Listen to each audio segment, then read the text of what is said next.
الا المستضعفین من الرجال والنساء والولدان، جہاد سب پر فرض ہے جب کمانڈر ان چیف کہے اور جب مفتی اعظم فقی وقت فتویٰ دے، مگر وہ جو ناتوان مرد اور عورتیں اور بچے ہیں۔ عبداللہ ابن عباس صحاح میں کہتے ہیں میرے والد حضرت عباس رجال میں تھے، میری والدہ ام الفضل نساء میں سے تھی، میں خود ولدان میں سے تھا۔ بوقت وفات رسول حضرت عبداللہ ابن عباس کی عمر 13 یا 15 سال تھی۔ لا یستطیعون حیلتن، ان سے بنتا ہی نہیں ہیلا۔ عجیب بات۔ شیخ القرآن مولانا محمد طاہر پنجپیری رحمت اللہ علیہ، جن کو ہم علوم قرآن میں فخر رازی وقت سمجھتے ہیں،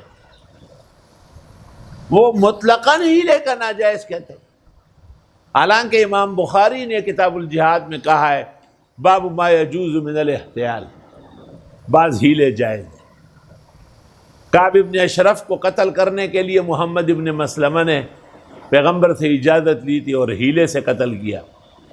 ابو رافع تاجر و اہل شام کو عبداللہ ابن عتیق نے پیغمبر کی اجازت سے ہیلے سے قتل کر دیا۔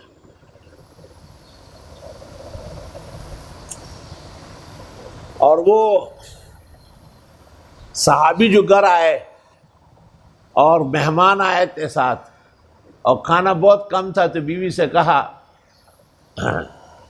کہ نومی صبیانہ کے وَأَطْفِئِ سِرَاجَ کے وَأَطْعِمِ ضِیَافَ کے، بچوں کو سلا دو، ٹھیک کرنے کے بہانے بتی گل کرو،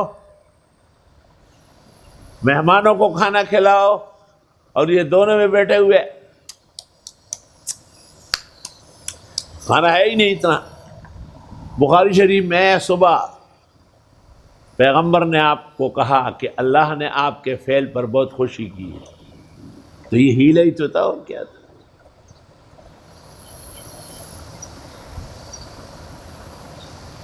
اور وہ جو حضرت ابو طلحہ رضی اللہ تعالی عنہ کا بیٹا بیمار تھا اور ان کی بیوی ام سلیم اس کا خیال رکھتی تھی، روز شام کو آتے اور پوچھتے۔ ایک دن جب ابو طلحہ آئے تو بیوی نے کہا کہ اس کو مکمل سکون آ گیا، تو وہ بڑے خوش ہوئے، کھانا کھایا اور بھی ضروریات بشر پوری کی۔ جب سب چیزوں سے فارغ ہوا تو ام سلیم نے اس سے کہا کہ اگر ایک آدمی نے بہت قیمتی و بیش بہا یاقوت اور ہیرا کسی کو دیا اور ان کو اس سے بڑی محبت پیدا ہو گئی، کچھ مدت بعد اصل مالک آئے لینے کے لیے، دے یا شور و ہنگامہ کرے؟ اس نے کہا دے، شور ہنگامہ کیوں کرے؟ کہا وہ بچہ اللہ کی امانت تھا اور وہ فوت ہو چکا ہے۔ ابو طلحہ کہتے ہیں مجھے ایسا ملامت کیا کہ میں اف نہ کر سکا۔ صبح پیغمبر کی خدمت میں آیا، واقعہ سنایا، آپ بہت خوش ہوئے، اور اس واقعے کے بعد ابو طلحہ کو اللہ نے 9 بیٹے دیے، قد قرأوا القرآن، سب قرآن خوان و قرآن دان ہو گئے۔ تو حضرت اقدس مولانا محمد طاہر صاحب پنجپیری اور ان کے بعض رفقا، شیخ القرآن نے کتاب لکھی ہے النشاط انہیل اسقاط، خواہ شکر دل جیلی نخلا شما، دا بلوچستان او دا کابل او زابل اگر زنگلیان خو بخوشحالی کی بدی خبرو، لیکن یہ طالب دا فن طالبی ہو مصطلحات نواقفی اگر بہی چرے خوشحالی شی نہ پوئی گی جدی کے دھوکہ دا۔ اللہ فرماتے ان غریبوں سے ہیلہ بھی نہیں بنتا، ہیلہ کرنے کی اللہ تعالیٰ ترغیب دے رہا ہے۔ ہاں کہ ہیلہ کرنا چاہیے تھا ان کو۔ فقہاء نے لکھا ہے کہ کوئی جگہ ہی نہیں ہے کپڑے بدلنے کی، اور بچے بہت ہے کہتے او دیکھو تو بسیرا کے سامنے کیا بٹ رہا ہے، بچے سارے دوڑے تھے جلدی شلوار اتاری اور پہنی، ہیلہ ہے۔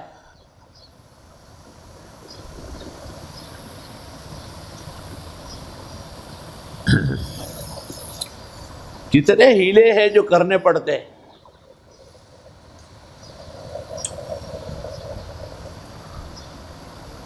رسول اکرم صلی اللہ علیہ وسلم اور ابو بکر جب تشریف لے جا رہے تھے ہجرت کی رات، اور وہ آدمی نے پوچھا کہ من الرجل، تو 100 اونٹ ملنے والے تھے. ابو بکر نے کہا رجل یہدینی سواء السبیل، یہ آدمی مجھے راستہ بتا رہا ہے. تو اس کا مطلب یہ تھا کہ شاید یہ بھٹکا ہوا ہے، اور ابو بکر کا مطلب یہ تھا کہ دین کا راستہ بتانے والا نبی برحق ہے. تو یہ ہیلہ ہی تو ہے. لا یستطیعون حیلۃ، ان سے ہیلہ تک نہیں بنتا. ولا یہتدون سبیلا، الحیلۃ حیلتان، حیلۃ محمودۃ ان وافقت الشرع، وحیلۃ مذمومۃ ان خالفت الشرع. علماء نے مثال دی ہے، ایک آدمی کے پاس 5 تولے سونا ہے اور 50 تولے چاندی ہے، ایک بھی نصاب پورا نہیں، اس کو ایک کر لے تو زکوٰۃ فرض ہو جائے گی، فقراء اور مساکین کا کام بن جائے گا. ھذہ حیلۃ محمودۃ لأن فیہا اداء الحقوق للفقراء والمساکین للہ جل وعلا. ایک ہیلہ اور بھی ہے، اور وہ یہ کہ ایک آدمی کی بیوی کے پاس 1 کلو سونا ہے، اس کو کہا 11 مہینے ہو گئے، 12 مہینے میں زکوٰۃ فرض ہو جائے گی، دے گی؟ اس نے کہا میرے پاس کہاں ہے. کہا چلو بیچو مجھے. بیچ دیا تو سال پورا ہونے سے پہلے ملک زائل ہوا، زکوٰۃ ساقط ہو گئی. جب سال پورا ہو گیا تو کہا 35 تو ہے، زکوٰۃ میں دوں، واپس کرتا ہوں. انگا بنگا ڈنگا شنگا 15-20 سال یہی کرتے رہے. ھذہ حیلۃ مذمومۃ.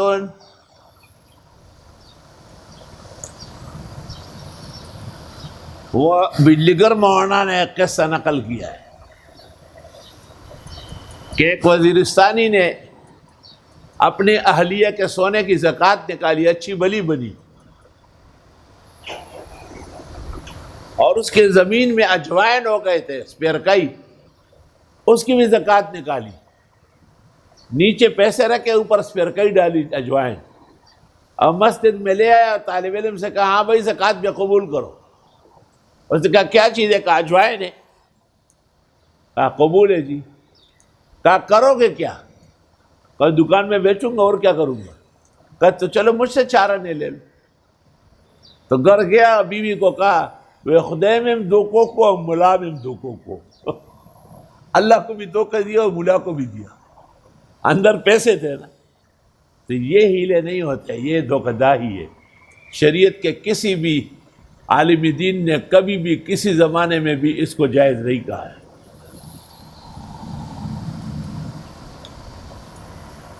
بہت زمانہ ہو گیا میں یہاں تفسیر پڑھا رہا تھا، توتالی ڈاگئی کا ایک مولوی صاحب تھا، ایک آنکھ سے معذور تھا، نعتا خان جامع مسجد میں امام تھا، پنجپیر مولانا کا پرانا شاگرد تھا، یہاں بھی آتا تھا توحید و سنت کی مناسبت سے. ایک دن جب ہیلے پر کلام ہوا تو وہ اٹھا اور تمہارا تھانے گیا. کافی دیر بعد آیا، پھر وقفہ ہو گیا تھا. میں نے کہا کیا ہو گیا تھا؟ تقاضا پیدا ہوا تھا یا ہیلے سے پیٹ میں درد ہوا تھا؟ کہ یار اہل حق کی شان کے لائق نہیں. میں نے کہا اہل حق پہچاننا بھی تو بہت ضروری ہے. میں نے کہا میں نے آپ کا کتنا لحاظ کیا؟ کہا کیا لحاظ کیا؟ کہا میں نے کہا میں نے مبسوط سرخسی پیش نہیں کی. مبسوط سرخسی میں ہے کہ حیل شرعیہ ثابت ہے قرآن و سنت اجماع امت سے. کچھ لوگ نہ قرآن جانتے ہیں نہ سنت جانتے ہیں، وہ انکار کرتے.